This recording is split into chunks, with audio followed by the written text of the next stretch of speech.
Welcome to our Thursday's broadcast of the Gospel Truth. We are drawing to a close of 2 weeks worth of programs that I've been doing with David and Tim Barton, and I tell you, these guys are just awesome. They are such a blessing. It's a blessing to have you guys with me. And they have forgotten more of American history than I'll ever know. It's just phenomenal what you guys know. Let me mention real quickly that we have these programs, 2 weeks worth of programs recorded here, and this is the CD. We also have DVDs that were taken from a television program. This is a USB that will have both the audio and the video on there.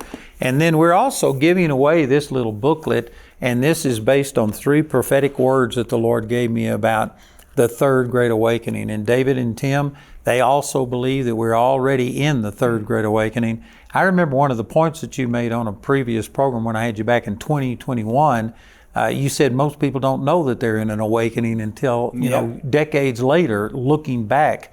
And I think if the Lord tarries, people are going to look back, and this is a turning point in this nation. And I believe by the Spirit of the Lord that we're already in it. This little booklet would bless you, and it's a free gift. We'll give out the information at the end of the program, and we'll be glad to send this to you free and post-paid. But that brings us to talking about current events. We've been talking about all the way from the Pilgrims up through the Civil War and into the early 1900s. And there are people today. Where do you think that we stand today as a nation compared to the way it was founded, and the people that are going woke and saying that we are systemically racist, and the way that the Bible's been taken out of our schools? People don't know the history. How do you evaluate where we are? Well, I have 2 thoughts, but if you want to start, I don't mind. Go for it. I may rain on the party, okay. So we'll see. So I think it's interesting recognizing, I think today people can see that there's a heavy Marxist communist influence in the nation, a lot of socialist influence. But if you back up to some of the Marxist thought, in Marxism, there's only 2 categories of people. There's the oppressed or the oppressors. Also worth noting, Karl Marx actually said at times you have to teach people they're oppressed, because they might not know, but if you teach them they're oppressed, then they can rise up and overthrow the oppressor. And we've had an academic system for 60 or 80 years that has been teaching people that they are oppressed quite intentionally. And so if you go back to the 60s and 70s, you can really track this. In the 60s and 70s, the founding fathers were portrayed as very immoral people. I mean, Dad, what your 6th grade teacher told you about George Washington fathering, was it 26 illegitimate children, which is crazy from George Washington. But the idea in the 60s and 70s where they were very immoral people, they had all these affairs and illegitimate children. And when you get to the 80s and 90s, the narrative was that they weren't religious. They were atheists, agnostics, deists, that they wanted a separation of church and state. When you get to the 2000s up to really the present, the prevailing narrative is that they're racist, bigoted slaveholders, etc. But for more than 60 years, the founding fathers have been demonized. Why? Because if you can't demonize the founding fathers, then you really can't ever remove the Constitution. But if you can show the founding fathers were evil, then the Constitution is just fruit from the poisonous tree. And so we got to get rid of all of this. So there's actually been a much better playbook from the Marxists, communists, and socialists than most Americans recognize. And one of the things that unfortunately is true, there's a title known as Useful Idiots. And wasn't that Lenin? Right. It's one of the things that, again, communists and Marxists talked about. You get people who are too dumb to know any better, and you use them on your side to advance your cause. And this is what we are seeing happen all around America right now. People who don't recognize how special what America is. Earlier this year, there was a lot of the No Kings protest that happened, and there's so many levels of irony with it. But the thing I want to highlight is there were people holding up signs that said No Kings, and right beside them, people holding up signs that said, we want a communist nation. Okay? So, Jamie and I, when we watch the news, we often say, well, there's some of those useful idiots that Lenin talked about, because you have to have people that are uninformed to be able to support these policies. To promote communism where you have a dictator. So saying you don't want a king, even though they acknowledge he was elected, but I don't want a king, but I want a dictator. You have to be an idiot. And I don't know how useful you are, but you're an idiot. With the love of Jesus, I say that. But this is part of what we are navigating today, that the friction of where we are today can we ever get back to where we were? I don't know that we ever can get quite back to where we were without having an incredible reformation, which is part of what an awakening can be. But this is part of what you guys are so good at. You are informing people of the historical things and showing them, like these people that were saying Palestine from the river to the sea, and they're advocating the elimination of Israel, and they're embracing the Palestinians. And if many of them are homosexuals, right. many of them are all these things, if they were to go there, they'd be killed in a heartbeat. Correct. They don't even know what they're saying. Useful idiots. Correct. One of the things, though, Dad, I've heard you say this before, and I don't know that you would agree, so let me throw this out there, and then you just run with it. So one of the things that is interesting when the temple was torn down and the temple gets rebuilt, the older men who knew what had been saw what was there now, and they grieved for what they had lost. The younger people recognizing we didn't have something and now we have, this is amazing. And there was a bit of a difference of response and reaction. And I do think that part of what we will see restored might not be fully what was there before, but it will be cause for rejoicing. And ultimately, we would love to see it all restored. There's just a lot of work to do, and I don't know how quickly we'll get there, but that's my initial thought of where we are. God is clearly on the move. We're in an awakening, and we don't know how it's going to resolve and what it looks like at the end, but I think it might not be exactly what we saw. So if we're expecting to have the next George Washington and John Adams, I think we might be disappointed, but I think God is going to help establish something that we can rejoice at if we have perspective to realize we have something we didn't have. Yeah, it was interesting when the Dobbs decision came down that overturned Roe v. Wade. Is exactly when that scene from the temple was really imprinted on me, because there were so many young people cheering, and I saw all these media clips of particularly young crowds cheering, and they are so thrilled because now 26 states will ban abortion. Yeah, but I remember when it was all 50 states banning abortion. And the pill that they're sending out there are actually increased abortions now before Dobbs was overturned. Correct. I mean, and so it's the kind of thing, it depends on what your perspective is. The perspective they had of the last 30 years, that's a great step. Yep. But the perspective I had of more years than that, that's a step, but it's not near where we used to be. Yeah. And I think at some point, America's going to have to get back to being very individualistic rather than groups. And let me throw it, this is probably the biggest thing that I am concerned about, and concern is not the right word, that I would like to see addressed. And that is that for the first 3 centuries of America, from the time of the Pilgrims, which we covered them and what they did, the time of the Pilgrims coming up until about 1900, our whole emphasis in education was teaching students how to think. And since then, it's been teaching them how to learn. Teaching them what to think. And that's what learn is. You will find that prior to the 1910, 20 kind of frame, you cannot find a multiple choice test. You can't find a fill in the blank. You can't find a true false. So, all right, kids, time for a test. Did I, the teacher, tell you A, B, C, or D? Did I, the teacher, tell you this, true or false? And it's all about spitting back what someone has told you. You're not a self-feeder. And just going back, that's why I think media is so effective today. That's why Marxism is so effective today, because you hear sound bites and you've been trained to receive those. And it used to be, as we're told in the scriptures, prove all things and hold fast that which is true. Consider everything and see what really works. And one of the things we've documented is the educational type of stuff that they did in those early days to make thinkers out of you is what allowed you to not be taken off track easy. And now we see entire generations or segments of generations being moved, because again, it's not logical for you to think that having the Palestinians is going to give anybody more liberty, especially these groups that you think Israel doesn't like. You don't understand anything you're talking about. But they have been convinced of that and brainwashed of that. Well, and obviously you guys dealt with this during COVID for lots of reasons. So this is not information to you at all. But I think COVID is a very easy thing for people to see and remember. When COVID first happened and nobody really knew it was happening, we were told initially, you don't need masks. right? Only medical professionals need masks. And then it was like 3 weeks later, it was like, no, you need a mask. In fact, you can't go anywhere, and you probably need 2 masks. And every 2 or 3 weeks, it changed. Yeah. And instead of somebody going, show me the new scientific data that would validate you significantly changing this information, instead, because we had produced an education system in America that teaches students to memorize, repeat, and then move on, not even to retain information, because this is also a big deal for people listening today, especially if they are 40 or younger, maybe even 50 or younger. If you think back to what did you learn in high school? If you went to college, what did you learn in college? Most of us couldn't tell you what we learned in high school and college, because the way education was structured was that we would memorize, repeat, and move on. Now, why did that happen?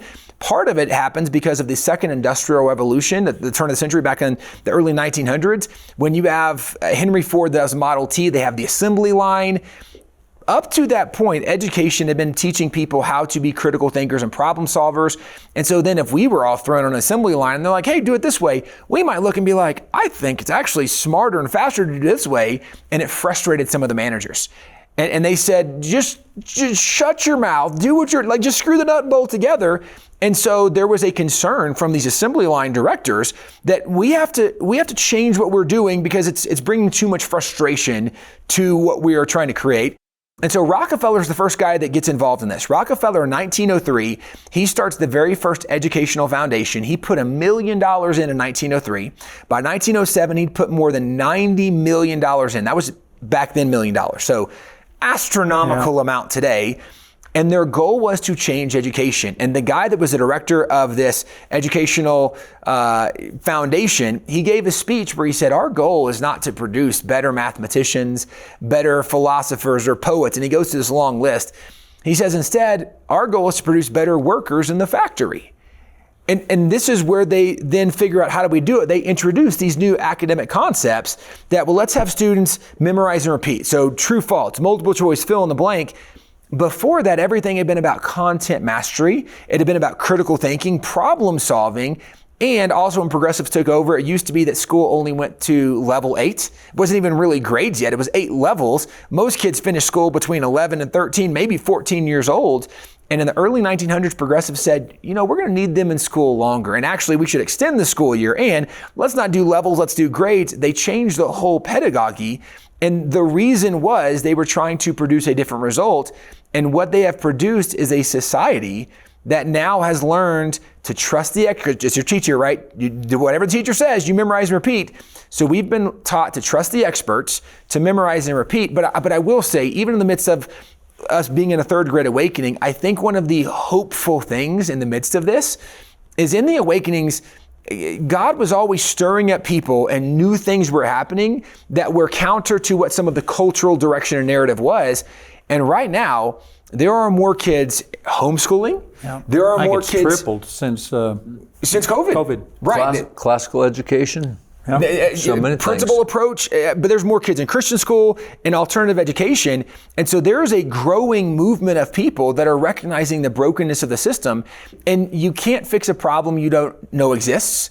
And so God is opening people's eyes on so many levels to offer an encouragement, I really think. But one of the things you said at the beginning of the program is that most people, and repeating this, most people have no idea they're an awakening. And part of the reason they don't is because the awakenings were defined by challenges, by frustrations, by conflict.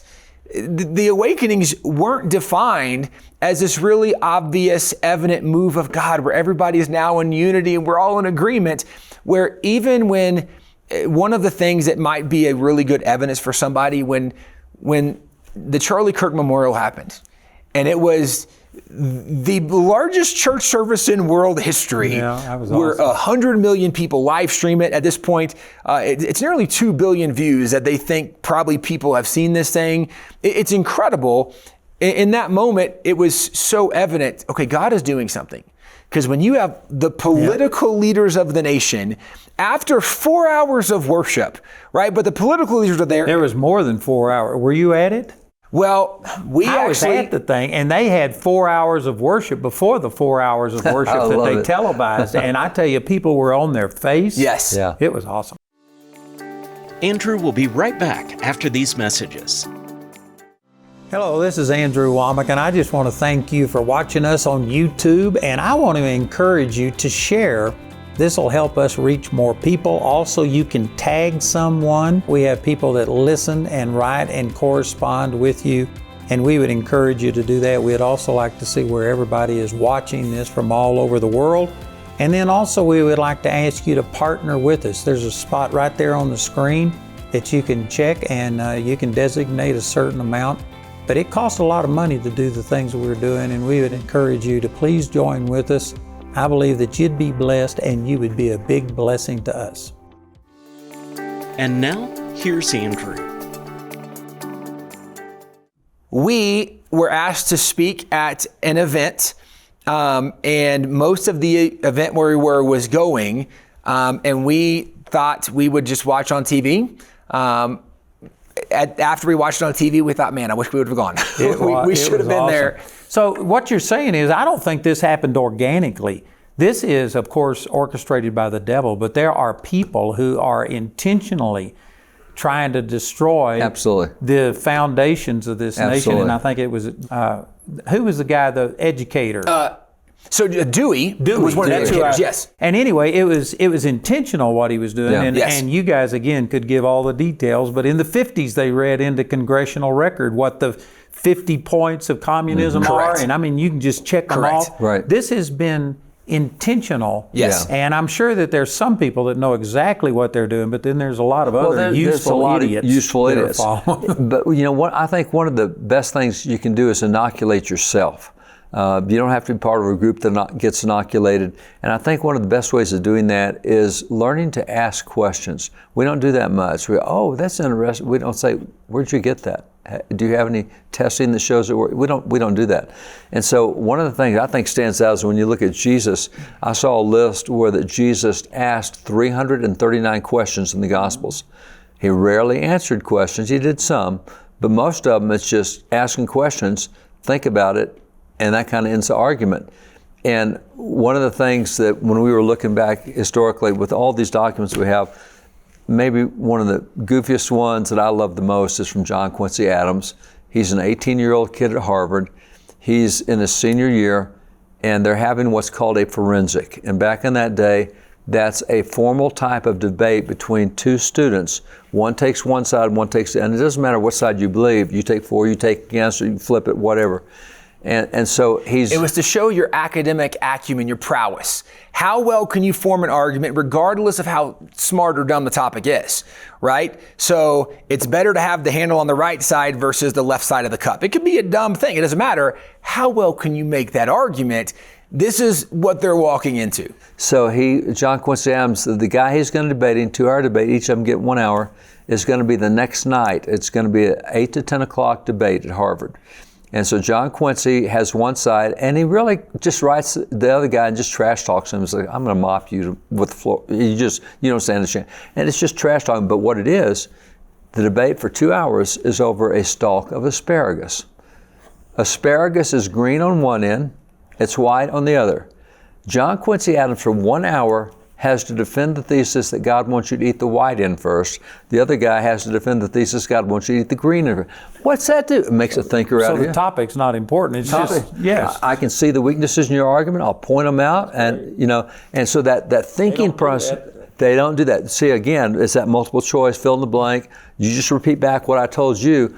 If we could get people to learn to be thinkers, start asking questions. When you hear something on the news, how do they know that? Is there more to the story than what I just heard? There's so many questions we can ask. Being an old guy, it just amazes me the way that the young people, they just believe whatever they read on their phone. American education.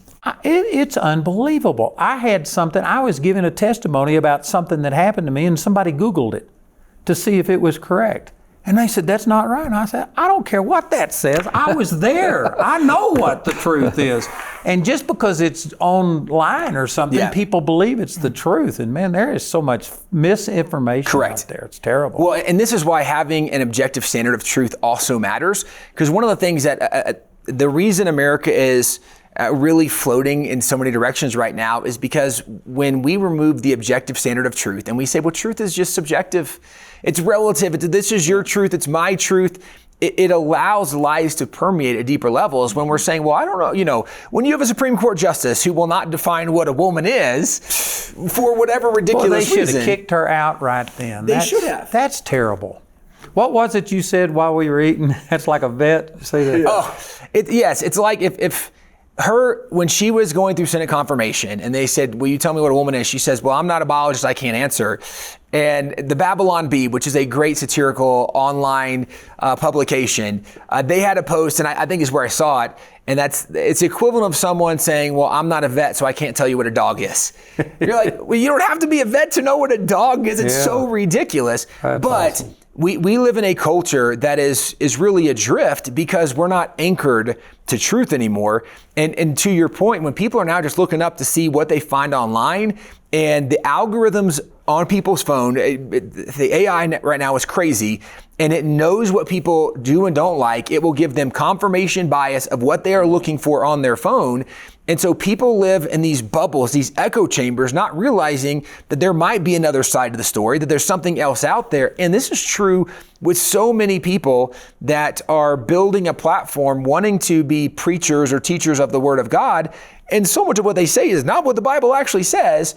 But when you're not grounded in truth, you don't know you've been lied to. Yeah. And this is where, even when it comes back to like American history oriented things, whether it's a constitutional republic versus communism, socialism, Marxism, or the free market, you can go through all kinds of categories. Because people are not pursuers of truth, we are regurgitators of whatever we find on social media. Again, that's part of how we were educated to do, to memorize and repeat. It's the reason that we are in the mess we are in. But I think part of what's happening with the awakening is God is challenging and opening eyes and minds and hearts, and people are coming back. And Dad, to your point, one of the things that during the summer we work with a lot of teachers and students. I get a chance to speak throughout the year at different universities, and we will often tell them what we have to do better is asking questions, but it's very basic.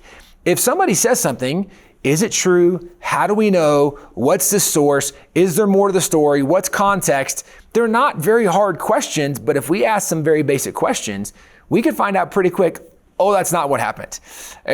These conspiracy theories floating around, the Charlie Kirk assassination, Israel controls America. I mean, there's prevalent conspiracy theories out there right now. One of the things that's really bad, and of course, Dave and I, when we were young, we only had 3 networks. And that's where you got all of your information from. Now there's thousands of different sources, and with these algorithms you're talking about, you can get in your little lane and listen to your stuff and be totally oblivious.